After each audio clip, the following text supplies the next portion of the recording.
today we're coming to the end of our story of Joseph. So we're just going to do a quick recap. If you remember from the beginning of the story, Joseph had this amazing multicoloured coat. He was quite arrogant and his brothers were really jealous of him. They knew he was the favourite child. Their father loved Joseph the most. To then being sold into slavery and taken to Egypt, where eventually he was put in charge of Potiphar's house, to then being put into jail. And from jail, he then came out and was brought before Pharaoh, the king of Egypt, who had had some dreams that he couldn't understand.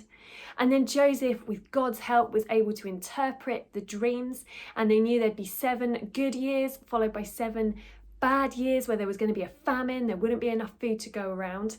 And then Joseph had the amazing idea to store food during the good 7 years so that when the bad years came, they could open the storehouses and there would be enough food for everyone around. And last week we heard how Joseph's brothers were really, really hungry where they were, and they came to Egypt to buy some food, and they bought food from Joseph, not realizing who he was. They didn't recognize their brother. Joseph recognized them, they didn't recognize him.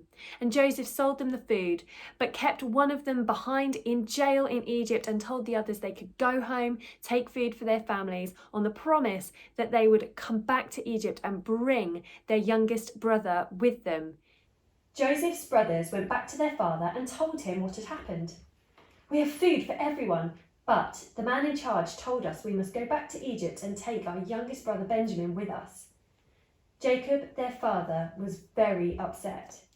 "No, not Benjamin. You can't take him away from me. I've already lost Joseph. I won't lose Benjamin too." The brothers looked at each other. They knew they had to take Benjamin with them, as that is what they had promised. Judah, one of the brothers, promised their dad that they would take good care of Benjamin, and that if anything happened to him, he would take the blame. Eventually, their dad agreed that they could take Benjamin with them to Egypt, and he told the brothers to take gifts to Egypt to give to the man in charge, not realising it was Joseph. "Make sure you give these to him and explain that you don't know why your money was left in your bags when you left Egypt last time." So they set off on their journey back to Egypt. When they arrived, they went to Joseph, still not realising who he was, and gave him the gifts that they had brought. Joseph saw that they had brought Benjamin with them. "Is this your youngest brother that you promised me you would bring?" "Yes," the brothers replied. Joseph was so happy and moved to see him, and he left the room to cry. When he came back, he asked if his father was still okay, and the brothers told him he was. Then they all had a meal together.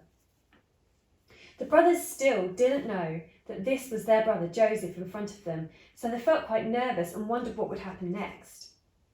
Later on, Joseph told his men to fill his brothers' bags with food and their money, but also told them to hide one of his special silver cups in Benjamin, his youngest brother's bag. Then he said goodbye to his brothers and they set off home. A little while later, Joseph told some of his men to run after the brothers and search their bags.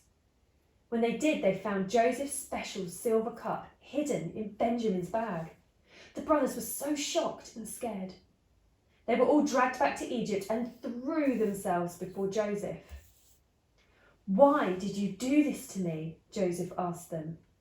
"I was so kind to you, and to repay me, you have taken my special silver cup." The brothers cried as they said, "Please believe us, we didn't do this." "I don't believe you," said Joseph. "The one who took my cup must stay here as my slave, but the rest of you can go home." One of the brothers, called Judah, stepped forward. "No, please," he cried. "If we go home without our brother Benjamin, our father will be heartbroken. He will die. We can't go home without Benjamin, please. Let me stay here as your slave and let Benjamin go home." Joseph realised his brothers really had changed their ways, and he couldn't hold it in any longer. He ordered everyone but his brothers out of the room. Then he started crying. "Brothers, it's me, it's Joseph, your brother that you sold into slavery." His brothers couldn't believe it. They were in total shock. Don't worry, he said to them. It wasn't you who sent me to Egypt, but God. He has been with me through everything and has now made me the ruler of all of Egypt. Go home and tell your dad that his son Joseph is alive.